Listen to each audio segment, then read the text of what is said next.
Philippe Richard Bertrand. Est-ce qu'il y a quelqu'un qui calcule? Je capote. T'imagines combien ça coûte? Entrepreneur et chroniqueur passionné. Qu'est-ce que tu veux de plus? Philippe Richard Bertrand.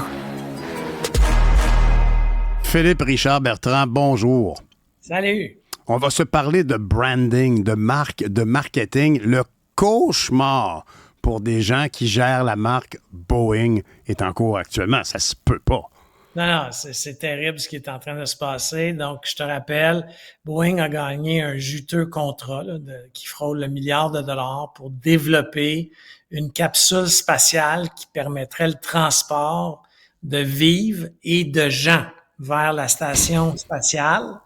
Retard sur retard. On sait ce qui se passe en ce moment avec Boeing. Une enquête criminelle du FBI, une enquête de la FAA, qui est le régulateur de tout ce qui vole aux États-Unis, enquête du département de justice américain pour tout ce qui s'est passé par rapport aux appareils qui se sont écrasés. Ben oui. Okay? Mm-hmm. Ils ont même réglé... Et c'est même Boeing là, qui avait cette porte qui s'était décrochée complètement. C'est encore Boeing. En plus, ils ont réglé pour le cas d'un écrasement d'un avion. C'est le département de la justice américaine qui les a forcés à régler. Et dans le règlement, tu comprends que les familles ne sont pas très contents. Les dirigeants ne peuvent pas faire face à des accusations criminelles. La quittance qu'ils ont obtenue, oui, on va payer plusieurs milliards de dommages, mais vous pouvez pas amener nos dirigeants en prison. Même s'il a été démontré dans une autre enquête, okay, qu'il y avait comme un mémo un peu qui validait les doutes de ces familles-là, je pense. Hein? Incroyable. Il y a eu 2 donneurs d'alerte dans cette histoire-là. Les 2 donneurs d'alerte sont décédés. Un a eu une crise cardiaque et l'autre est mort sur l'autoroute dans un accident d'auto. C'est louche en maudit. Quand même bizarre. Revenons à la capsule spatiale. La capsule spatiale a plusieurs retards et ce qu'il faut savoir, c'est que la NASA avait donné 2 contrats en parallèle. OK? C'est ce qu'on appelle gérer son risque. Tu donnes à 2 constructeurs et l'autre compagnie, c'est SpaceX. SpaceX fait des voyages à la station spatiale. Tout va bien, a été en temps et en budget. Et là, on finit par réussir à faire la capsule spatiale pour Boeing. Le décollage de la capsule spatiale est retardé à plusieurs reprises. Là. Mais là, tu sais, imagine-toi, là, t'es dans ta capsule spatiale assis littéralement sur une bombe. Là, parce qu'on on s'entend que les sur fusées, du carburant. Ouais, puis on met le feu là, à la bougie, puis on se dit ça va les amener en haut. Ah, tu sais, on fait le décompte là, tu sais, 10, 9. Et là, on dit non, arrêtez ça. Il y a une fuite d'hydrogène. On arrête. Et là, s'ensuit des semaines et des semaines. Juste ça, Philippe, c'est déjà un événement qui indique une forme de manque de fiabilité. Pour une compagnie comme Boeing, c'est inexplicable. Boeing, pour moi, était symbole de l'efficacité américaine du transport de citoyens dans les airs. C'est quand même un miracle, l'avion. Puis Boeing représentait parfaitement l'aviation américaine. Et là, depuis 5-6 ans, les événements que tu nous as décrits datent d'à peu près 6 ou 7 ans, je pense. Ouais, on remonte à la... C'est incroyable. Exactement. Alors, les gens qui gèrent la marque Boeing, là, comme, tu sais, si je dis, je sais pas moi, si je dis Volvo, on dit sécurité. Tu sais, je veux dire, il y a des affaires, il y a des mots qui sont associés à des marques. Mais là, Boeing va être associé à je suis pogné dans l'espace. Mais pas avec ça. Il y a plusieurs pays qui ont été obligés de lui donner des contrats d'urgence pour soutenir. Parce que tu comprends qu'il y a 1000 appareils en ce moment, cloué au sol en permanence le temps qui figure. Ça coûte des milliards à Boeing parce qu'elle doit rembourser les compagnies d'aviation qui ont un financement sur l'appareil en question. Alors là, il y a des pays, dont le Canada, pour ton information, parce qu'on leur a donné l'approvisionnement sans appel d'offres des appareils de surveillance. C'est vrai. Okay. Les États-Unis ont fait la même chose. Il y a plusieurs pays qui sont venus à la rescousse de Boeing. Puis Boeing a été obligé de jouer la carte. Si vous nous donnez pas un nouveau contrat, on ne maintient pas les appareils militaires qui sont dans votre flotte actuelle. Gros chantage. Là. Gros chantage. Et pour revenir à la capsule spatiale, la capsule a eu le droit de décoller malgré la fuite d'hydrogène. C'est quand même spécial. Elle n'a pas été colmatée. On va vivre avec. Oui, on va vivre avec, puis malgré la fuite, elle explosera pas. Tu sais, moi, si j'avais été l'astronaute, je suis pas sûr que j'aurais resté dans le cockpit. Mais bon, ils sont plus casse-cou que moi. On arrive dans l'espace, on se connecte, et là, il y a des indicateurs. Là, tu sais, on est dans le film. On est dans le film. On est dans Apollo un film. 13, Ben oui, complètement. Apollo 13. Là, il y a des indicateurs, une fois arrimés à la station spatiale, qui dit que la fuite a continué. Et là, on décide de garder les astronautes dans l'espace. Jusque-là, bon, on se dit tout va bien. Ils vont les ramener à un moment donné quand c'est sécuritaire.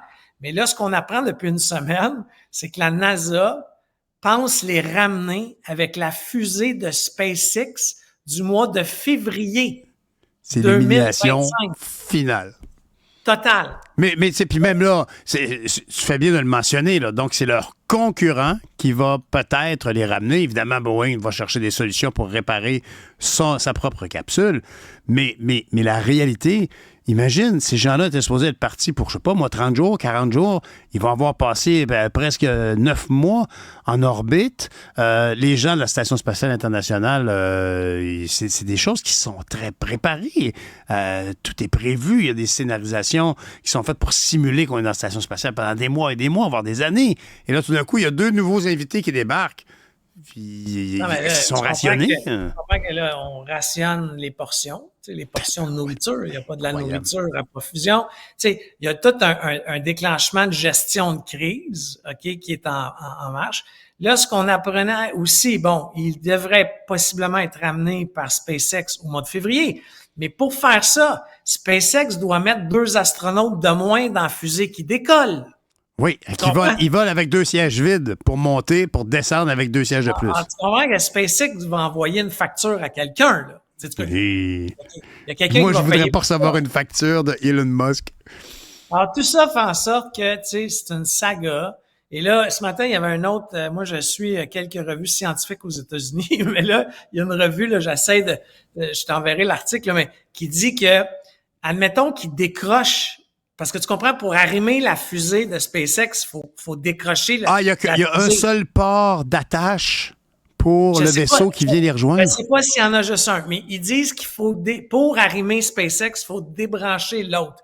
Mais l'autre ne se pilote pas tout seul pour revenir sur Terre. On peut pas la laisser flotter dans l'espace. Alors là, ils sont en train de figurer en plus comment la ramener, tu sais, sans pilote à l'interne, jusqu'à temps qu'on arrive à une certaine couche d'ozone. Incroyable. Avec un U-Haul. Une autre marque américaine avec laquelle on est familier. U-Haul va sauver la situation. Quelle affaire. Ouais, ben là. Non, honnêtement, là, moi, je te le jure, il y a quelques années, je cherchais des marques qui m'apparaissaient comme symboliques, qui avaient une valeur. Je me disais, pourquoi on fait pas des T-shirts de la NASA ou des, je sais pas moi, des gants de travail de marque Boeing. Tu sais, comme ça fait partie de l'imaginaire, là, dans le monde de l'outillage. Tout le monde sait que, je sais pas, il y a des marques là, jaunes et noires de Walt. Ah, ça c'est bon. Mais il y a un gros espace pour la fidélisation par la marque.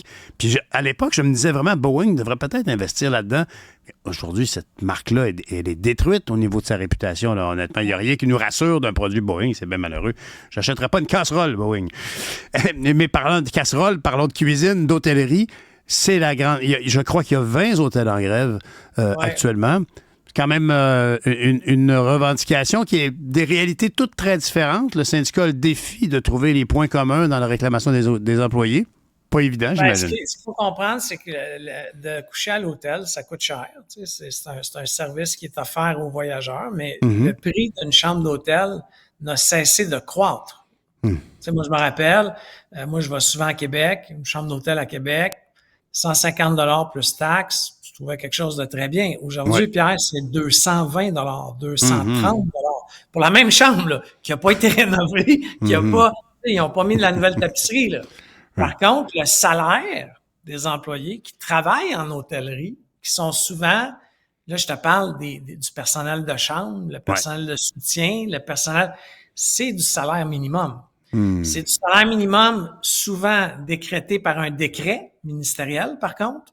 Tu comprends? C'est le salaire minimum, pas le salaire minimum de tout le monde à 16 $ de l'heure, là. Dans l'hôtellerie, sujet à pourboire ou pas, j'imagine? Exactement. T'es en l'entretien ménager, etc. Il y a un autre décret, etc. Donc, mais il y a beaucoup quand même de personnes qui sont au salaire minimum, comme le commun des, comme le reste des Québécois. Et c'est ça la revendication. Deuxièmement, ce ne sont pas des horaires qui sont souvent le fun. Ben non. Dans le sens que quand si t'es femme de ménage, tu comprends que tu commences pas à 9 heures le matin. Là. Tu vas arriver à ton lieu de travail à 13 heures. Les autres clients arrivent vers 16 heures. Deuxièmement, t'es jamais capable de prédire combien de chambres tu vas avoir louées. Donc, il y a un roulement de personnel dans le sens où tout ça fait en sorte que c'est des conditions qui sont difficiles. Puis, il faut pas se le cacher, les hôtels l'ont pas eu facile pendant la pandémie. Là. Tu comprends? Là? Donc, il y a beaucoup d'hôtels qui ont dû faire des arrangements avec leurs créanciers pour pas se retrouver en faillite. Ouais. On a une très belle chaîne d'hôtels, les hôtels Germain, qui sont propriété de la famille Germain, que je salue, que j'aime bien. Mais ça a vraiment pas été facile là, pour eux pendant la pandémie. Fait qu'ils ont sûrement cherché par leur tarification dynamique à récupérer certaines pertes, on peut imaginer, mais les salaires ont peut-être pas tous suivi derrière. C'est drôle parce que d'emblée, quand on a abordé le sujet, j'évoquais que quand même, ce sont des hôtels très différents qui sont en cause actuellement. À Montréal, c'est peut-être des hôtels un peu similaires, mais il y a beaucoup, le syndicat qui représente ces employés-là représente des réalités très, très différentes, mais elles ont pour partage cette hausse des tarifs que tu viens d'évoquer au niveau de l'hôtellerie qui est marquante un peu partout, puis là, évidemment, le salaire n'a peut-être pas suivi. Mais tu sais, je pense qu'il faut, selon moi, là, si j'ai un conseil à donner dans cette histoire-là, pour avoir fait de la négociation dans ma vie syndicale, je pense que les hôteliers doivent montrer leur livre, démontrer, êtes-vous vraiment énormément profitable ou moyennement profitable. La problématique, souvent, c'est que c'est des entreprises privées, ils veulent pas trop faire ça. Ils n'ont aucune obligation de faire ça, mais ça aiderait parce que, prends-moi, de plus en plus, j'utilise des moyens technologiques qui s'appellent Expedia dans mon cas, mais quand moi, je book ma chambre 220 $ chez Expedia, il y a une commission minimum 20 à 30 % qui s'en va à Expedia. Arrête, tu penses que c'est tant que ça? Oh, non, je le sais sauf que, tu sais, moi, j'ai pris habitude, OK, comme je veux encourager, j'appelle à l'hôtel, puis je dis, hey, je l'ai à 220. Tu fais quoi? Me le fais-tu à 220 puis tu n'auras pas 30 % à payer en plus de commission Expedia? Exactement, mais je me fais dire non. Ah oui? Ah oui, 90% du cas, on peut pas faire ça, monsieur. Mais je dis, vous êtes niaiseux, là. Pensez-y, là. Je t'appelle. Pourquoi tu penses qu'ils peuvent pas faire ça? C'est comme si ils enlevaient une opportunité d'affaires à Expedia. Ils veulent pas se faire pogner. Peut-être qu'ils ont peur que tu sois un testeur. Ils ont peut-être peur que tu sois un enquêteur d'Expedia. Peut-être, mais tu sais, encore une fois, de faire du collage de données, OK? Tu sais, je vais donner un exemple. Encore une fois, là, moi, je vais dans les hôtels Germain. C'est sûr qu'il y a quelqu'un chez Germain qui est capable de dire Philippe Bertrand, il est venu ici, puis ailleurs dans les hôtels, parce que j'utilise le réseau tant de fois dans l'année. Pourquoi ne pas le contacter en direct? Peut-être, par contre, qu'ils n'ont pas le droit de le faire contractuellement. Ils n'ont peut-être pas le droit de faire ça. Mais je fais juste dire que ça fait mal à l'industrie. Ben oui. Il y a aussi les Airbnb qui aident pas du tout cette industrie-là. Moi, il y a des pays que je vais même plus à l'hôtel. Quand je vais en Guadeloupe me reposer, c'est full Airbnb, là. Tu sais, je vais pas à l'hôtel. Alors, tout ça, ça amène une pression financière. Parce que, tu sais, en plus, ces gens-là, leur taux hypothécaire ont augmenté. Tu sais, tout est relié. C'est pas simple. Mais c'est pas simple. C'est pas simple, mais de débrayer en pleine saison touristique, 23 d'un coup. Tu sais, moi, je connais des patrons dès cet après-midi qui nettoient des chambres en ce moment, là, puis qui préparent l'arrivée de clients. Mais ça, généralement, tu sais, moi, je suis capable d'être des deux côtés. Hein, je suis capable de me promener entre les syndicats. Mais ça, c'est toujours bon que le patron... Ben, il faut faire ça. À laver une chambre, ça va peut-être y ouvrir... Absolument. Je pense en tout cas que, bien évidemment, il y a toujours des côtés positifs, des côtés négatifs de chaque côté. Ça va de soi. Fait que je pense que tu as tout à fait raison de chercher le voir de deux bords. Puis oui, une grève courte. Moi, je pense qu'une grève, c'est un signal. On est capable de partir. C'est un électrochoc. C'est un électrochoc. Si ça perdure, ça marche pas. C'est comme les traversiers. Tu sais, je me souviens d'avoir dit à la représentante syndicale d'une traverse qui était en grève, sur 4 jours. Prenez une journée, revenez faire le travail, dites à la population, on va être ouvert, même si on est en grève, portez des T-shirts qui disent, on est en grève, mais on voulait vous montrer comment c'est important. On aime notre job. Tu sais, comme, faut essayer de comprendre la réalité des autres au lieu de passer. Pour les touristes, ça aidera pas. La ville de Montréal est dans un état lamentable. C'est sale, c'est vraiment... en tout cas, ça va laisser un autre goût amer à un paquet de touristes. Puis honnêtement, Montréal n'a pas besoin de ça en ce moment. Philippe Richard Bertrand, merci beaucoup. On se reparle demain. Salut. Bonne journée.